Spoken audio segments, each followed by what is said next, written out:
All right, how's everybody doing?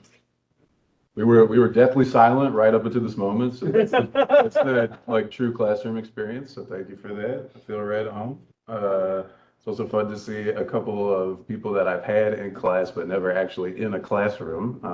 So former students of mine that were now in a classroom setting for the first time.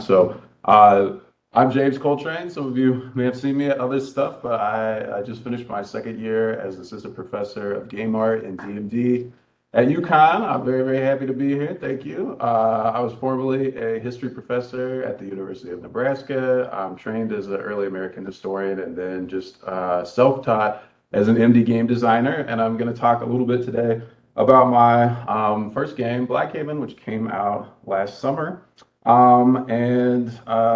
also run a little studio, which is just me at the moment, called Historiated. I also want to make clear, historiated is a real word. It means when you have a figure inside of a capital. But I also like it because it sounds like you shot something with a gun full of history. Let's talk a little bit about Blackhaven. Blackhaven was released in the summer of 2021, and it follows a student named Kendra Turner as she uncovers a trail of secrets and misdeeds at a colonial plantation museum. As I mentioned, Historiated is tiny. On the technical end, I do everything. I do all of the art, all of the coding. I did all of the very average music, all of the research. But as you'll see, the most important parts of Blackhaven were a team effort, and that's a very important part of this project. This game was originally intended to be just a small teaser for a larger game that I've been working on called Cassius, which is a first-person narrative puzzle game taking place in a colonial American plantation estate called Blackhaven Hall. Cassius came out of my experience teaching American history, and I had worked with a team of other scholars and colleagues to help craft a story that might teach about the relationship of slavery to America's founding. Blackhaven specifically, on the other hand, was inspired by experiences that I had researching in places like Williamsburg, Virginia, where the history of slavery should be central. In the 18th century, enslaved people made up half the population of the colony's capital and about 40% of Virginia's population. Hundreds of thousands of people. And yet, even though many institutions are attempting to do a better job portraying the realities of slavery, there are other places that obscure or ignore it entirely. And it is a very surreal and confounding experience to be exploring the celebratory exhibits at some of these sites while knowing the massive scale of human suffering being ignored. I thought it would be really interesting to explore this feeling in a shorter narrative teaser game that visited Blackhaven Hall as it might be depicted in a similar present-day museum. As a tiny studio working on a sensitive topic for our first game, I thought this might provide a gentle way to introduce the subject to players, and especially in game format. And I was also inspired by the success of some small free narrative games that had been successful at gaining an audience, like Marie's Room on Steam. In the story of Cassius, Blackhaven Hall is the ancestral home of the Harwood family, led in the Revolutionary era by patriarch Thomas Harwood. Thomas is an American revolutionary and an Enlightenment dabbler, and like Washington, Jefferson, and Madison, his wealth depended on the hundreds of people he enslaved. Blackhaven Hall is burned to the ground by British soldiers during the American Revolution, leaving a site of ruins much like these at the real-life Roswell plantation in Virginia. And when I began thinking about how to design Blackhaven's fictional museum, it was important that this environment feel realistic and grounded, even pedestrian. Without the cost of materials, many in-game museums are often at monumental scales. But I did a lot of research on cost-effective architecture and mundane details. The dated and dull museum design placed the structure in about the early 70s. I thus began thinking about how to convey an entire institutional history spanning different eras. And I have a whole folder just full of the most uninspired, boring museums in the country. This one's a little better. And, just really, really awesome shots here of different, very, very functional settings. And so I began constructing a whole backstory of institutional history, keeping track of all of the directors and the various family members in the Blackhaven dynasty. And I created And then this backstory was actually added to the game as part of this in-game sign that appears in the museum. The sense of time was also reflected in details like marketing posters that were on display in the museum offices.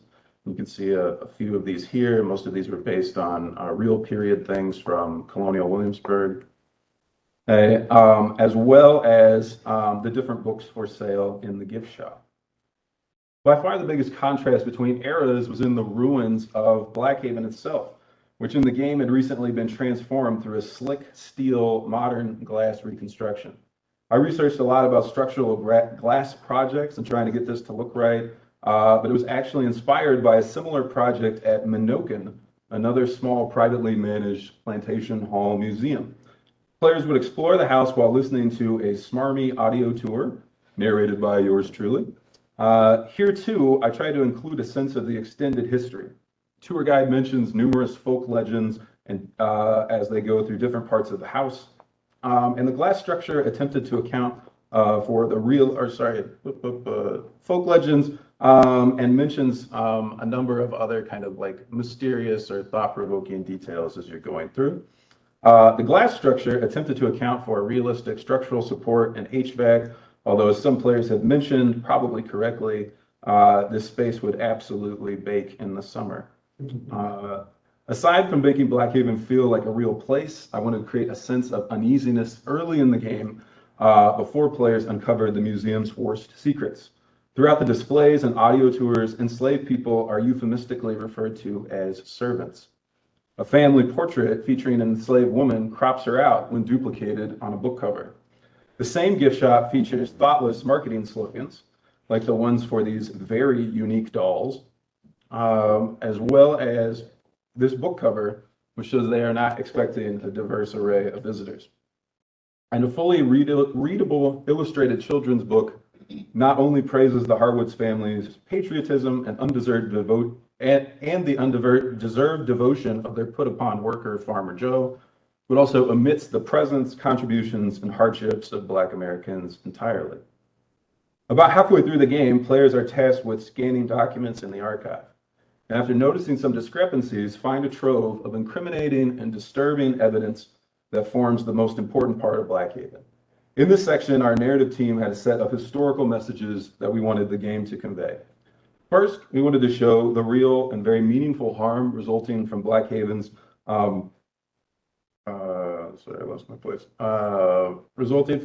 involvement with slavery and segregation, neither sanitizing this difficult history nor exploitatively dwelling on every gruesome detail.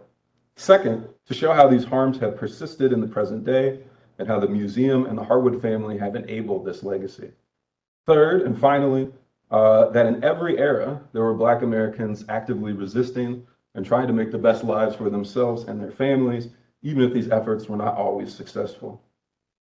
Each of the game's documents were based incredibly closely on existing historical records.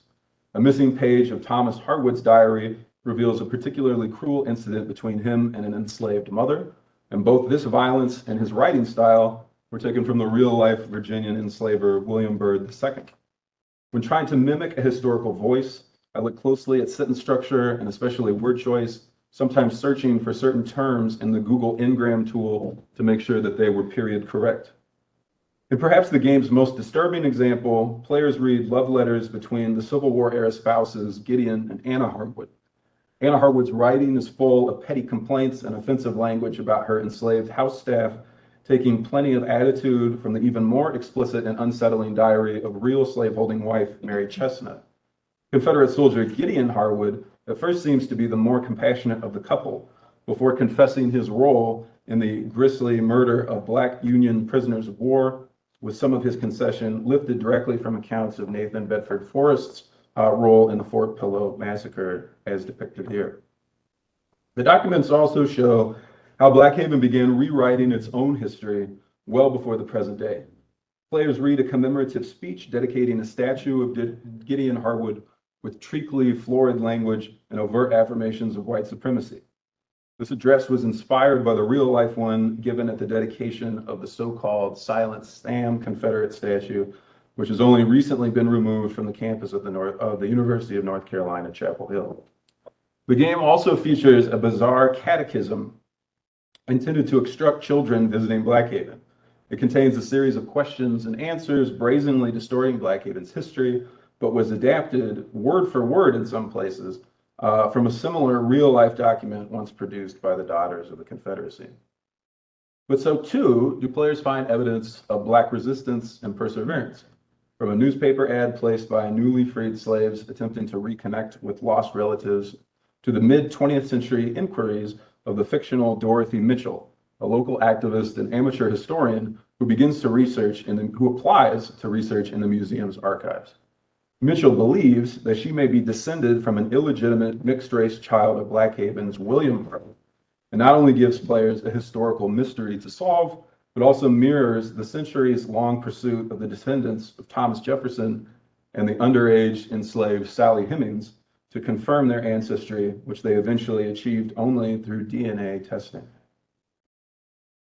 So now we had a realistic museum environment and a rich and troubled history, but because these subjects were so sensitive, we weren't sure that we could give the players the freedom to explore these spaces without any context. We needed them instead to play as a protagonist who could push back against Blackhaven's distortions, and it made sense for this character to take on multiple roles as an outsider. To that end, I began sketching out a character called Kendra Turner, a young Black woman attending an HBCU, or historically Black college or university, and working at Blackhaven as a summer marketing intern, often relegated to the front desk on a holiday where the game takes place. But Kendra's perspective was not one that was part of my life experience, nor one that could be uncovered through historical research. Blackhaven needed to collaborate with people who shared Kendra's real-world experiences. At this point, the advisory board that I've been working with at Nebraska on Cassius and on Blackhaven suggested that I contact Dr. Sharon Roberts, this is the advisory board, who's a media scholar at Xavier University of Louisiana, she's on the left, who could help consult on the HBCU experience. I talked through the outline of Blackhaven with Sharon, as well as her colleague Charlene Senegal-Decour, one of Xavier's American historians, who's on the right, and we settled on a plan. We would convene a panel of current Xavier students who shared Kendra's identity and do a table read of a draft script of Blackhaven. The students would not be previously familiar with the museum exhibits or the historical documents, and we would take note of and discuss their reactions to everything that the character of Kendra would see and take their input on how they thought she might react. Finally, and most importantly, while we would ask the students for their inputs on every aspect of the game, they would be given the final say on the character of Kendra and her dialogue. What followed was an incredibly rewarding and illuminating experience. The student team pictured here, consisting of Tyra Johnson, Naomi Winston, and Tia Alphonse, were passionate and vocal throughout the discussion of both small details and big themes. On the lighter side, they discussed Kendra's hair, with at least two of the panel advocating for the hairstyle they themselves had. This is what we went with. There were spirited discussions about what slang and phrasing was accurate to a modern college-day woman. In one case, we discussed if the terms popular in New Orleans, where they went to school, would be used in Virginia, where Kendra grew up. The students also gave valuable feedback on many more consequential things. They discussed the many micro and even macro aggressions that Kendra experiences as a woman in a primarily white space. For instance, when Kendra first arrives, she receives an email from her boss with a strict, patronizing set of instructions for her dress, hairstyle, and speech. But players can also find the welcome letter to Catherine, the previous summer's white summer intern. In it, the same boss is now warm and gregarious, showing none of the suspicion that she does towards Kendra. The team also weighed in on some of the ugliest parts of Blackhaven. We had an extended discussion about the use of racial slurs in the game's documents, particularly the Civil War letters from Anna Harwood. I mentioned that Mary Chestnut's diary often had even more frequently offensive language, but we also equally acknowledged that Black players from the game might be put off by being bombarded by harsh language that they were already well too familiar with when they were trying to enjoy a video game. After discussing a variety of perspectives from students and faculty, we arrived at the game's current balance. Exemplifying this discussion is the final letter from the character of Anna. In it, she uses one of the ugliest racial slurs possible, but because the copy the player is reading has been transcribed from the original letter, the slur is dashed out after the first character, sparing the player the full impact, but also showing in the game universe that even Blackhaven's typist felt uncomfortable copying the exact text. The final piece of the puzzle in bringing Kendra to life was casting the right actress.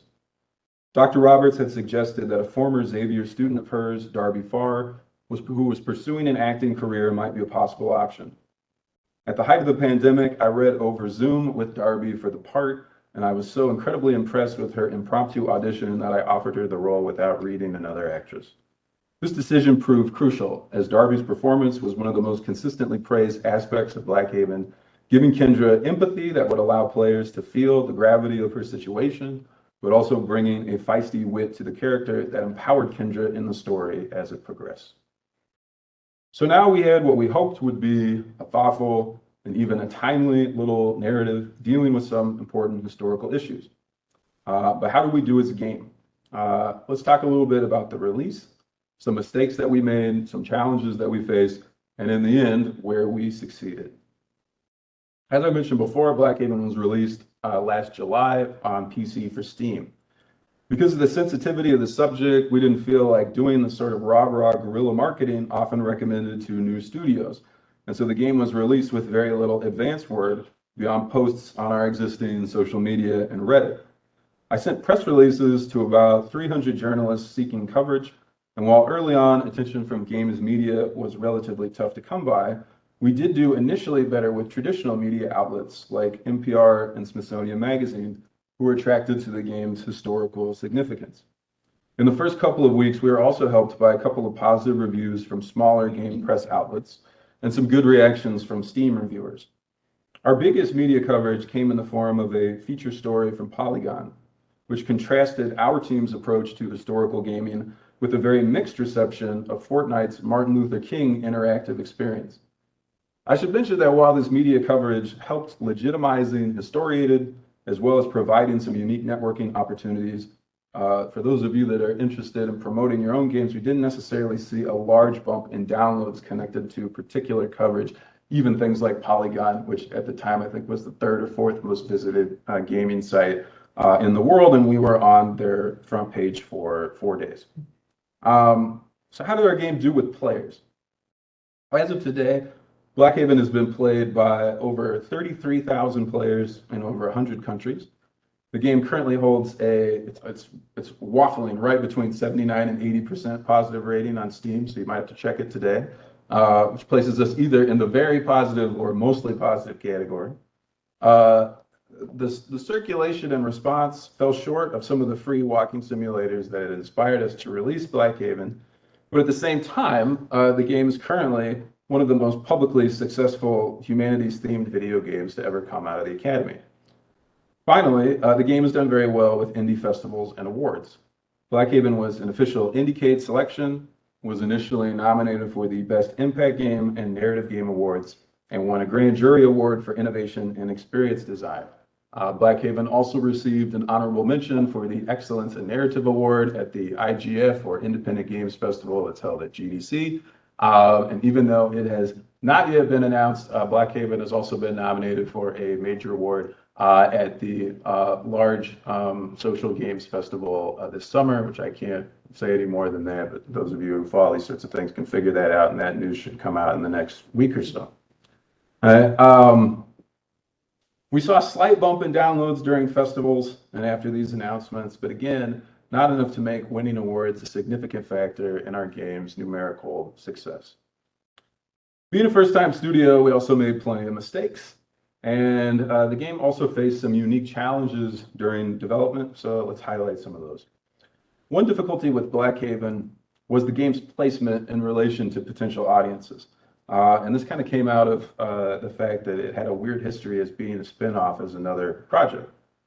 Cassius had always been planned as a high-fidelity puzzle game with a gothic atmosphere, something that might appeal to players of games like Soma and Edith Finch. Blackhaven, on the other hand, was far more restrained and deliberate, and when stretched to over 2 hours, it was admittedly less appealing to some of the higher-end gaming crowd. At the same time, many casual players who enjoy slower narratives didn't necessarily have the hardware to keep up with Blackhaven's graphics. Another aspect of this dilemma was optimization. Although we thought our recommended hardware was fairly accurate, Blackhaven being my first game as a nearly solo dev, the game was not particularly well optimized. If players' systems could run The Witcher 3, they were often put off if Blackhaven lagged, even if their machines actually fell below the specs that we recommended in our thing. So there's kind of a perception is reality dimension to hardware in that way.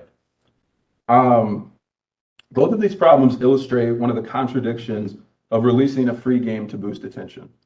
On the one hand, let's see, I think we can hear for a little bit. On the one hand, there's a lower barrier to entry, so you potentially can reach a much larger audience if your game is free. On the other hand, it means that the game is going to be downloaded by large numbers of players who never would have paid for it. Thus, many of Blackhaven's most negative reviews came from players who clearly weren't fans of the genre, but downloaded the game on a whim. This dynamic also came through in playtesting. We had a number of limited options with our budget and being at the height of COVID, and we didn't want to do a totally open beta because of the game's sensitive subject matter. So we tested mostly with friends and family, and especially students, including a couple people in this room. In the game's opening section, Kendra tests an interactive quiz in Blackhaven's museum gallery designed to teach players about Blackhaven's stories. And you can see her with the quiz here. When my students play tested, they dutifully read the museum displays and had no trouble passing the quiz. But when Blackhaven was free to download, antsy first-person shooter players started blazing through the gallery holding shift, and were often frustrated, sometimes even to the point of quitting, when the quiz answers were in the most prominently visible areas. The compounding error was that there was actually a visual bug, that was totally our fault, that made one of the questions in the quiz misleading. But none of our playtesters had ever come across this because it was not an issue if you read the museum signs in order. Finally, a challenge of releasing a politically charged game is that you're going to receive some negative blowback. Overall, we were very fortunate as none of our staff received any overt threats or online harassment, but there were certainly Steam reviewers that seemed motivated by racial resentment, and even ones more or less constituting vandalism, some of which were taken down either due to moderation or community reports. And I had the very unusual experience of getting reviews in other languages and being curious and putting them into Google Translate and then realizing that they were racially inflammatory and reporting something in Russian or Thai or something like that. So that was a new experience. Also, although in the end it's never possible to tell for sure, there were support interactions where the players were so obstinate, even after receiving patches, that it was hard to believe that they weren't intentionally trolling. In all cases, regardless of what really happened, the best response was to stay professional, offer up as much help as time allowed, and ignore everything else. All right, so I'm going to finish up with what went right, and then we'll have plenty of time to chat with all of you about any questions you have. So, what do we do correctly? First, one of our best decisions was to trust our narrative team with the character of Kendra. In essentially every positive reaction to our game, Kendra was a major highlight. Something that particularly struck me was how often players referred to their actions in the game in the third person, saying not I did this, but Kendra did this. When streamers enjoyed the game, they would often cheer for, root for, even worry about Kendra. One of the things that I hadn't thought about until streamers played our game is that when she starts reading some of these really sketchy things, she's having emotional reactions to it, and the tension is amping up, and streamers would shout at the screen, "Take cell phone pictures!" Like get this evidence, which is not something that we had thought for the character to do, but was a good note on the story. Our student team had put real pieces of themselves into the game's character, and the players noticed. Second was the commitment to historical realism. Blackhaven wanted to confront players with unseemly aspects of American history that they might not be familiar with. Even for the most talented writers, leaving historical portrayals to one's imagination invariably can result in clumsy and even offensive inaccuracies. Instead, Blackhaven tried to let the both admirable and infamous characters of history largely speak for themselves. One other surprise was that despite the game only being available in English and its American-centric story, the geographic distributions of our downloads were very similar to other more universal indie games, which is a very encouraging sign of global audiences' interest in American history. Finally, even though Blackhaven's audience wasn't gigantic, our player feedback showed us that the game had made a meaningful impact on a lot of players. We got many positive reactions from all over the world, especially from people who found Kendra's experiences reminded them of their own. One Steam reviewer rated the game 10 out of 10 historian approved, while another, identifying as a Black archivist from Virginia, joked Blackhaven was essentially Job Simulator and asked if we had read their emails before writing Kendra's. And despite the game not shying away from the darker aspects of history, many players from marginalized backgrounds found the game affirming. As Dr. Roberts pointed out in one of our discussions and later in a fora here at UConn, for many Black Americans living in the South, every day is an experience in a sort of museum of unpleasant history. Blackhaven could offer players a way to safely explore places that they are often excluded from or find unfriendly, and work alongside Kendra to push back against the game's fictional but all too realistic historical wrongs. Hey, as for Historiated, we're still hoping to release Cassius at some point, but given the positive reaction to Blackhaven, we're considering an engine switch and an expansion beyond what I had thought of as the original game. And that, thanks to Blackhaven, that hasn't gotten a lot of attention in the last couple of years, and so there's many parts of it that need to be updated. In the meantime, as we begin growing our tiny studio, we're working on a small, all-ages virtual reality game about Paul Revere Ride, inspired by American Gothic artist Grant Wood's painting of the event, and is also now officially licensed by his estate, and dealing with the way that the Paul Revere story has kind of been reinterpreted over many generations of people, and what that says about our memories of American history and childhood and all kinds of things like that. And that is on track to release in March of next year. All right, so on behalf of all the people that worked on this game and Kendra herself, thanks so much for listening. And Blackhaven is still available on Steam for PC, so if you have a gaming PC, or you don't mind it chugging a little bit, I hope all of you will check that out. And if any of you are not able to play that and you want to just shoot me an email or a DM, I'm happy to send you a link to a video that has complete uninterrupted playthrough of Blackhaven if you'd just like to watch. So thanks so much for listening, and we've got a little time to talk about history or games or anything else that people want to chat about. So.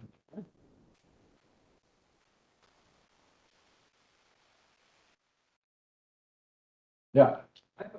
So when you started this talk out, I had like, so I was caught by like, I wasn't sure if it place or not yet.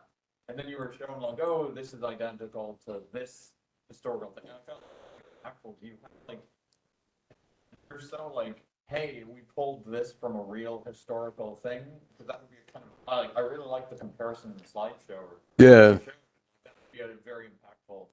It reminds me of, like,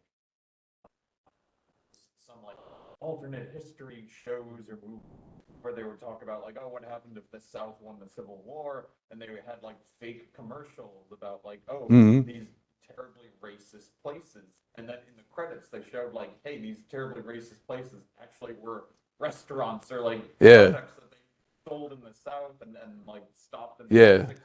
I actually know what you're talking about because the director of that film, Kevin Wilmot, was at my undergraduate institution at the University of Kansas. And he's now an Oscar winner. Yeah, we haven't, done like a footnote mode or a behind the scenes or anything like that. But that's a possibility.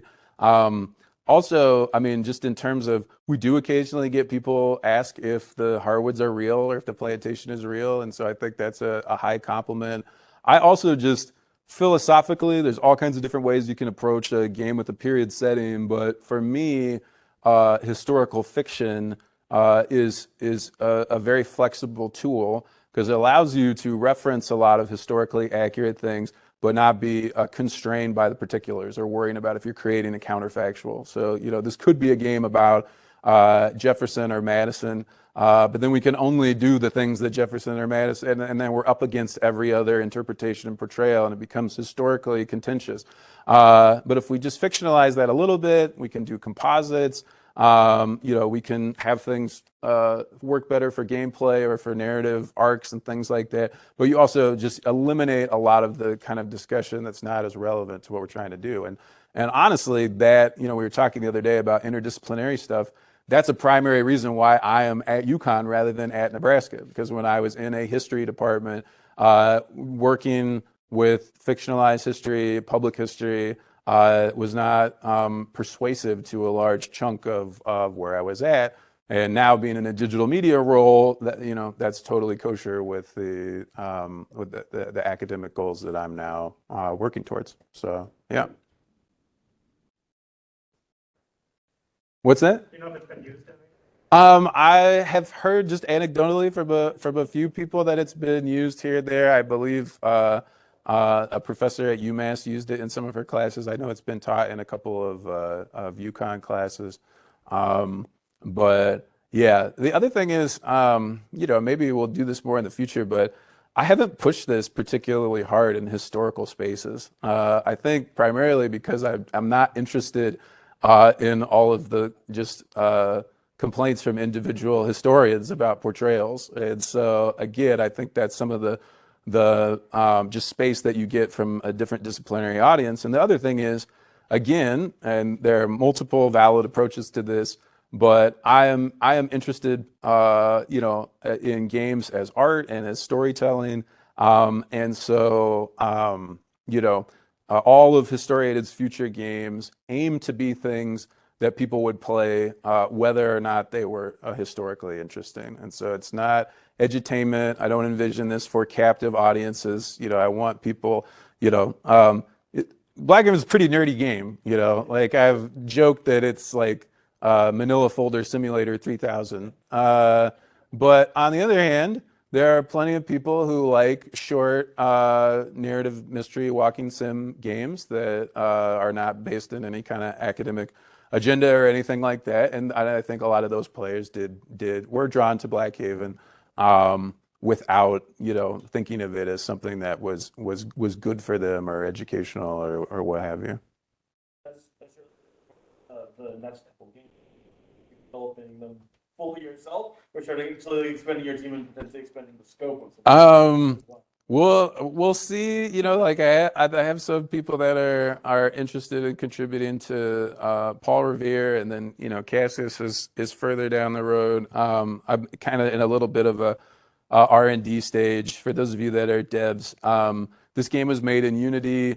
There's a lot of great things about Unity, but also really there was a lot of very, very stressful moments involved with getting third-party plugins to play nicely with one another before release, and that experience basically convinced me to that if Cassius comes out, that'll be an Unreal. And there's pros and cons to both engines, but the fact that I can do everything that I would need to do without going to a third-party code base that is volatile is a benefit. Because 3 days before Blackhaven came out, all the trees disappeared. And it had something to do with a Unity update, and I had to basically bully some like Norwegian developer to talk to me from vacation on Discord so I could get my trees back. And so it's just, again, for those of you who are devs, it's always something to think about. The more people's code that you have in your project, the bigger a liability it is. Yeah.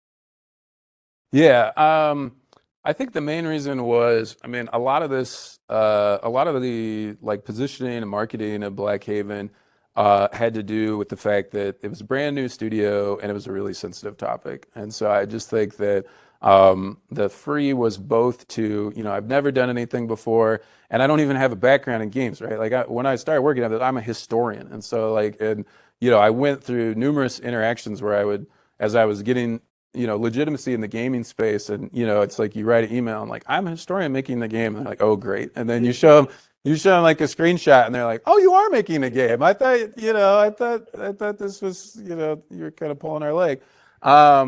So just to kind of get a presence in the space, and I think it's been effective in that way. But then the other thing is just like, this is sensitive subject matter. I wanted to, as much as possible, try to diffuse possible lines of criticism. And when it's for profit, that's just an easy thing for people to latch onto. Why does it cost this much? Who is this being kept from? But I paid the actors out of my own pocket, but who is being exploited in this process of blah, blah, blah. You just eliminate all of that if it's free. So in the future, no, the games will not be free, and that has less to do with my me thinking about, oh, I'm going to become some big mogul. But just like I wanted people to play this game because they like mysteries as much as because they like history. I think I like the challenge of like, I want to try to make something that is good enough that people would actually rather have it than money. And so, to clear that hurdle, you have to compete in that market. But that's my goal. And like I said, I always want all of my future games to be things that are very immensely beneficial in terms of the humanities knowledge that they provide, but that people would just play for the games themselves.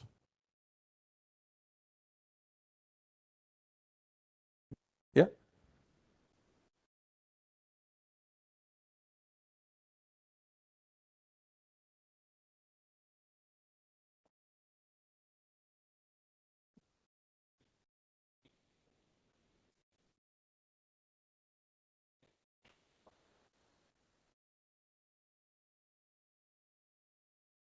But you caught both the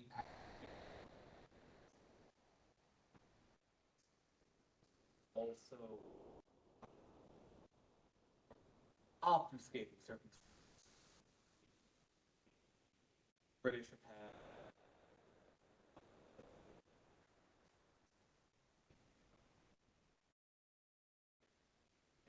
the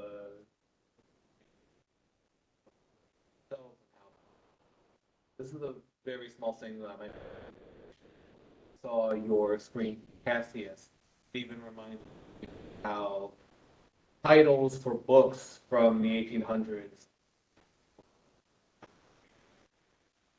Yeah, the title's laid out like an 18th century cover plate, 100%. Well, thank you.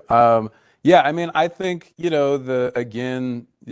it took a ton of work to get this game out. So I apologize to everyone with old computers, but I didn't put a lot of effort into optimization.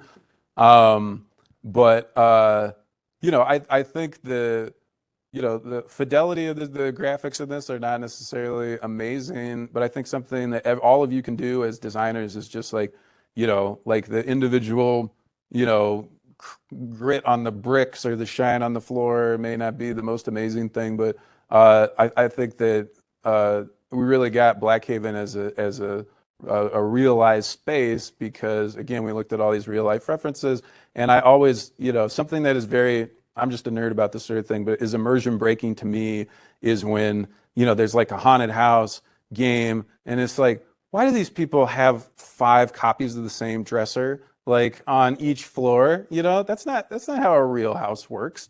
And so, doing things like, exit signs, and there was one afternoon where it was like, well, time to put in all the light switches and all the power outlets and all the air conditioning vents, but it's just like those things help with scale, and they just help the feel. And like there's I'm not an amazing audio person either, but there's an air conditioning hum when you're indoors. There's a fluorescent light buzz when you're in the archives. And so just trying to get it to feel mundane. I mean, the audio tour that Kendra carries is like like an iPhone 5 that's in clearly like an aftermarket case that is crummy and scratched and has like a dorky little sticker on there because they couldn't pay to get one that had it imprinted, and just all of those sorts of things. Thinking about what the space would really be like, I think helps the atmosphere, and each of you can do those regardless. You can put in that work regardless of your ability to like do photorealism or whatever.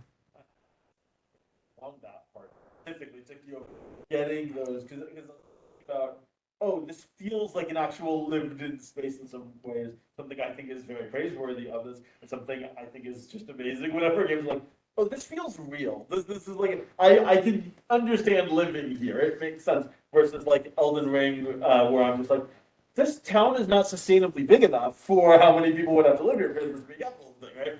So I'm really curious how long it took you to kind of understand, oh, this is kind of what the aesthetic would have to be and look like. Yeah, it's funny that you mentioned Elden Ring because I feel like every RPG is like a castle with like a blacksmith and an armorer and everything, and then there's like 2 farms, where in reality it would be a castle and like 600 peasant farms, and but yeah, I don't know that the architectural research like took a ton of time. I mean, these days, I mean, Google image search is just incredible. And then I also it was a real benefit to just have been in Virginia, I mean, I can tell all of you, that I went to places that previously had been very bad on this that are improving, like Monticello.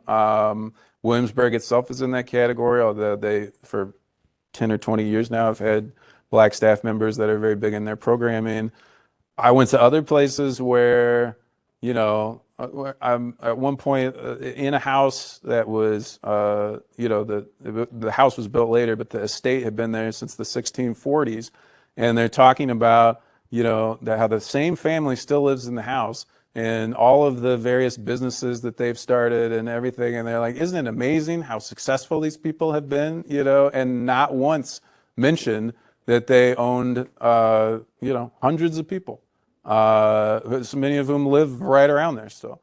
So, yeah, that sort of thing definitely, it always, I mean, this is something that I used to get as a historian, and obviously, like, if you're making a game in outer space, you have limited options. But, my advisor always used to say, even if you have all of your documentation available, you just need to go to the place and walk around if you can, because it sparks certain things to just be embodied in those spaces. Yeah.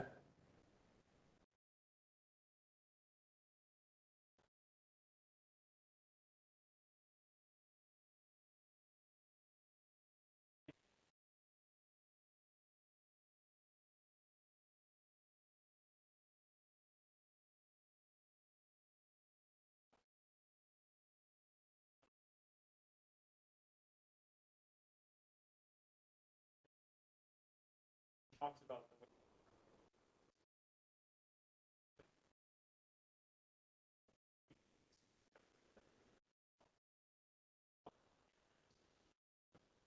Yeah, yeah. And that actually, it's interesting. I'll have to check that out. There's another book that's kind of similar to that called Confederates in the Attic, that is also like a travel log of people going around to various plantation sites. But yeah, I'll definitely check that out.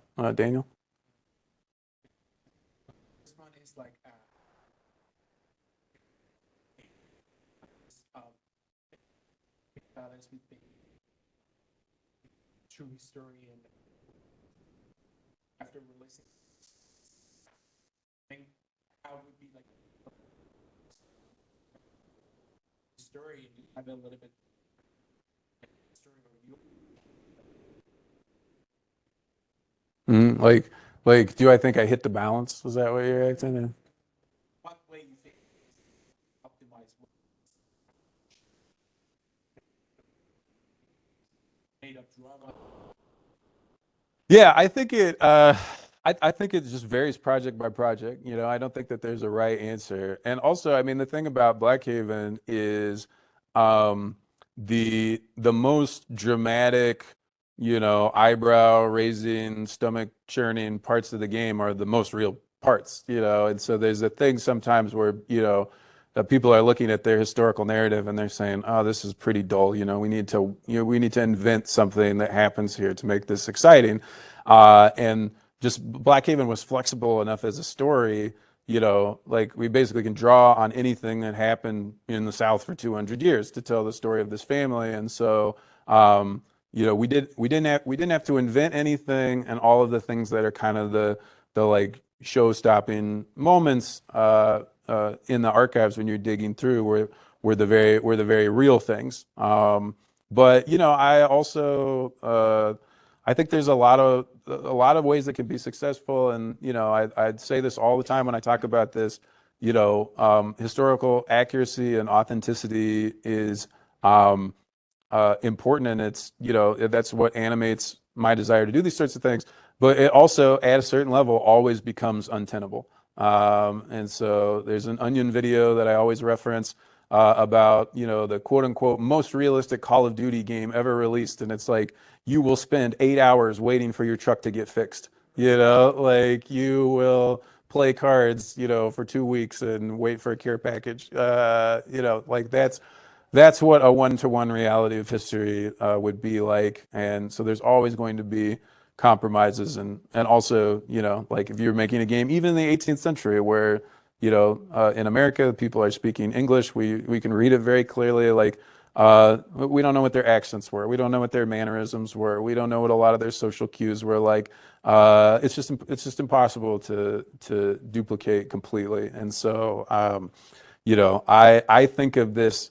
I do think of, the way that I approach these similar to the way that I would, like write a lecture sometimes, which is like, what are the takeaway points that I want people to get out of this? And then how do I effectively convey those, and how do I make them interesting to the people who are listening?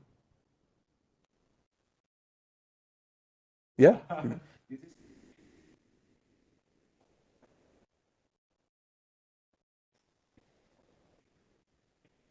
Having like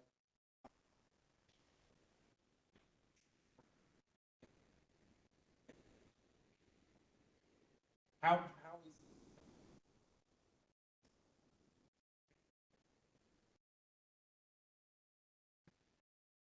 I think it depends. I think, like for me, my base skill in game development is 3D art. So I feel like I don't know physics programming. I'm never gonna make a Mario or something like that. And so my games need to be somewhat pretty. That's kind of like what I can offer somebody in a traditional gaming space, is that this game will be pretty. Um, in terms of the engine comparison, I mean, obviously there's all kinds of flame wars that you can look up about stuff like this. I think there are, in my experience, Unity, the best thing about Unity is C Sharp. C Sharp is a really friendly, flexible, powerful language. It's a great thing for students to start with. And also Unity is really, really lean.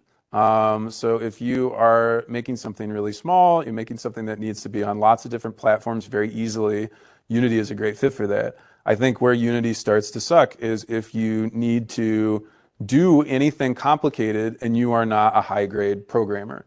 Because as soon as you start using their built-in features, which all suck, and then you start using third-party programs or plugins, which may be better, but have all of the maintenance issues and then conflict with one another, that just is a huge thing. So I think Unreal is good if you are mid-level and you want to do high fidelity stuff, and you want to do stuff that's fairly conventional. Like Cassius is a first-person puzzle game where you walk around with the first-person character and you basically it's just click one-to-one, hit interaction, click event. You don't have to do anything interesting in Unreal to accomplish that, and so you get all of the amazing graphical tools and settings and stuff that they do. But if Cassius had some very, very weird custom mechanic that's not supported by Unreal's offerings, then you either need to be a person who can write original, incredibly clean C++ code without breaking the engine, or you're back to Unity. Then Unity makes more sense for you. So that's my personal take, but obviously everybody has a different hot take about engine wars.